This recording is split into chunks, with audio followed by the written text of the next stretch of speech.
je n'ai pas trahi ce que j'ai lu du destin des enfants soldats. Je n'ai pas trahi ce que m'ont donné Amici et Yaoundé. Et je n'ai pas non plus trahi l'intelligence que j'avais rencontrée avec les 13 groupes avec lesquels j'avais travaillé sur le fameux documentaire.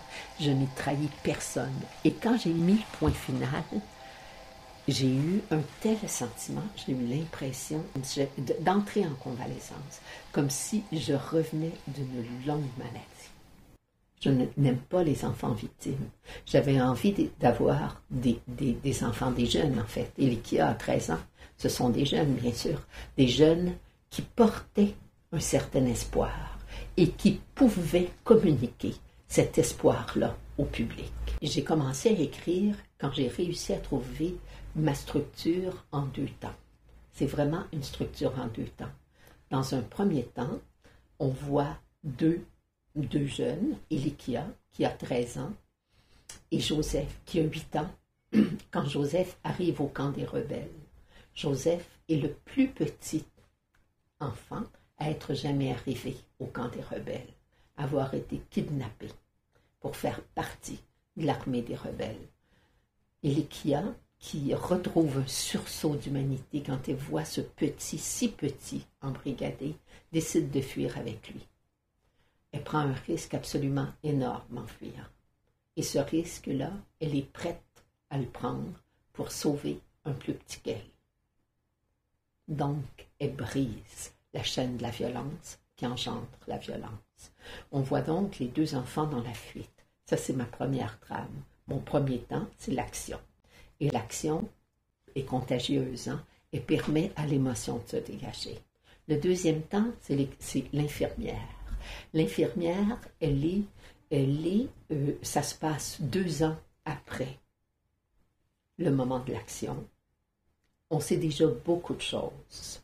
On sait le destin de Joseph, on sait le destin d'Elikia, et c'est l'infirmière, Angelina, qui s'en va devant une commission pour témoigner à la place d'Elikia.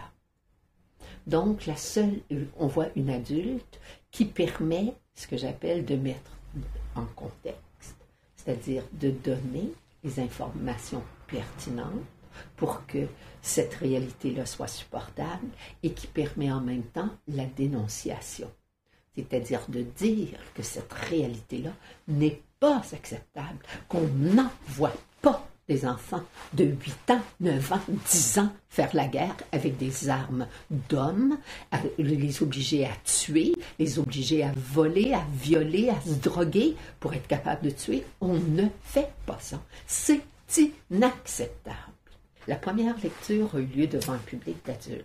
Ça, c'est vraiment dans la semaine de la dramaturgie, c'est-à-dire la semaine où des adultes qui écrivent, des adultes qui veulent entendre des textes lus, vont pour écouter des textes. Il n'y avait aucun jeune, il n'y avait aucun enfant dans ces lectures, il n'y avait que des adultes. Et la discussion après la lecture a été tellement convaincante. Ce texte-là ne peut pas s'adresser à des jeunes. C'est hors de question, c'est impossible, c'est beaucoup trop dur. Et là, je me suis dit, mon Dieu, mais moi, je sais que je l'ai écrit avec le regard de mes jeunes de 9 à 13 ans que j'avais rencontrés dans les classes qui m'avaient dit, oui, tu dois nous en parler, oui, tu dois nous en parler de telle et telle manière. Et je me disais, comment ça se fait que les adultes me disent, non, tu ne peux pas l'offrir à des jeunes. Alors, ce qu'on a fait ici au Carrousel, parce qu'on a été tous très ébranlés, toute l'équipe a été ébranlée, on a organisé une 20aine de lectures.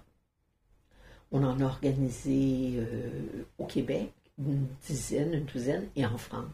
Chez tous des diffuseurs qui nous suivent depuis très, très, très longtemps et qui connaissent bien notre travail, il y a certaines difficultés que notre travail peut provoquer, bien sûr, auprès des publics, auprès surtout des adultes qui encadrent les publics.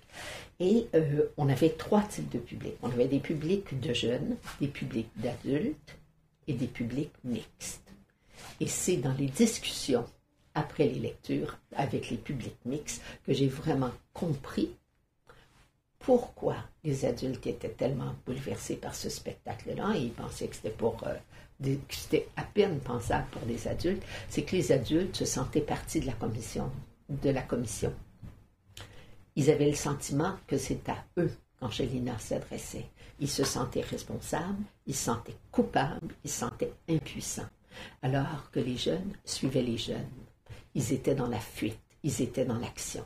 Ils étaient en train de couper la chaîne de la violence. Et surtout, le seul adulte qu'Elikia et Joseph rencontraient, c'était Angelina, qui se conduit exactement comme les enfants et comme les jeunes veulent que les adultes se conduisent. Elle les a accueillis, elle les a consolés, elle les a soignés et elle est même allée jusqu'à témoigner pour eux. Alors oui, bien sûr, ce texte-là, il est pour vous et le spectacle aussi. Il n'y a rien comme les mots et il n'y a rien comme le pouvoir des mots et le poids des mots pour nous toucher. Et Angelina, qui est devant la commission, elle dit, bien sûr que j'ai essayé de savoir pourquoi Elikia ne s'était pas sauvée, pourquoi elle était restée si longtemps avec les rebelles. Elle répondait, quand tu es un enfant, tu fais ce qu'on te dit.